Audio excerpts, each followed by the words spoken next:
여러분 안녕하십니까? 로포커스 시작합니다.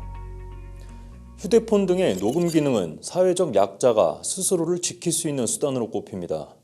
최근 국회에선 통화나 대화 녹음을 사실상 원천봉쇄한다는 내용의 법안이 발의됐는데 찬성 여론이 보이지 않습니다. 특히 이 법이 시행되면 법정에서 약자에게 불리한 판세가 작용할 것이라는 의견도 나오는데 어떤 얘기인지 김혜인 기자가 취재했습니다.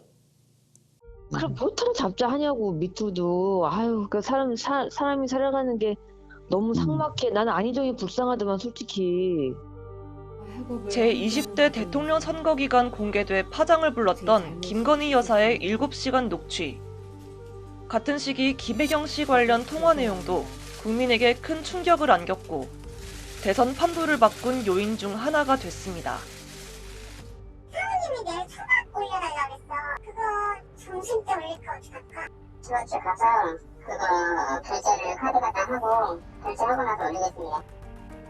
이같이 엄청난 내용을 담은 녹음 파일이 대중에게 노출되더라도 대화 당사자가 이를 공개했다면 처벌받지 않습니다.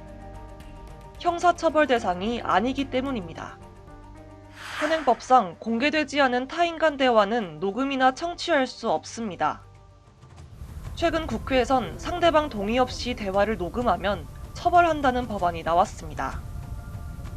사생활과 인격권, 음성권을 침해할 소지가 있어 당사자 간의 대화를 녹음하려면 참여자 모두의 동의를 구해야 한다는 내용이 골자인데 이를 어길 시 1년 이상 10년 이하의 징역에 처하도록 했습니다. 이 법안이 통과되면 녹취를 이용한 협박은 줄겠지만 직장 내 괴롭힘이나 성범죄, 보이스피싱 등 각종 범죄 증거 효력도 사라집니다. 피해자가 마지막 방어 수단을 빼앗기는 겁니다. 준비하지 못한 상황에서 녹음을 할 수 있으면은 나중에 그걸로 도움이 될 수 있던 상황이 나오지 않을까. 녹음은 허용해야 되지 않나 싶어요. 왜냐하면 범죄 쪽으로도 이렇게 증거가 있으려면은 녹음을 해야 되니까. 만약에 그런 불미스러운 일을 겪었을 때 이제 자기 인권도 이렇게 존중하게 녹음을 하면서 제시하고 법대로 이제 처벌도 받을 수 있고. 시민들의 의견을 들어봤습니다. 대화 중 녹음을 해도 괜찮다는 의견이 우세했지만 허락을 구하지 않은 녹음에 대한 우려의 목소리도 나왔습니다.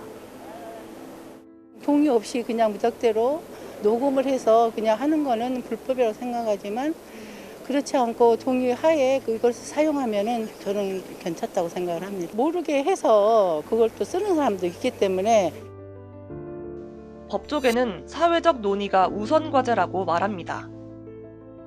무조건적으로 동의를 받지 않으면 안 된다라고 하는 그런 규정은 힘이 있는 자들을 위한 그런 규정이 될 수밖에 없는 것 같아요. 신중하게 판단하는 게 동의를 구하지 않으면 벌금형이 아니라 징역형의 처벌을 받아야 한다는 것에 대해서는 아직 좀 사회적 논의가 더 필요할 것 같습니다. 증거 확보나 권리욕 보호라는 긍정적인 기능이 제한되고 이른바 녹음금지법이 시행되면 재판에도 영향을 미칠 수 있어 시기상조라는 지적도 나옵니다.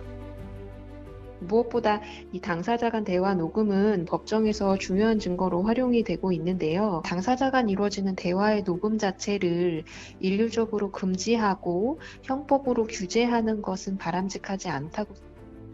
피해자의 보호 필요성, 그리고 공익, 이런 한쪽 법익과 또 피해를 입은 사람이 그런 손해, 이걸 비교해서 법원이 판단할 것이지, 그거를 또 일방적으로 유출된 사람은 손해를 보았다. 이렇게 보기도 쉽지 않을 거예요. 그건 아직 시기상조가 아니냐. 현재 미국 캘리포니아를 비롯한 13개 주와 프랑스 등 일부 유럽은 상대방의 동의가 없는 녹음을 금지하고 있습니다. 일각에선 가중처벌 규정을 두면 녹음을 이용한 협박 행위를 막을 수 있다는 의견도 제기됐습니다. 법률방송 김혜인입니다.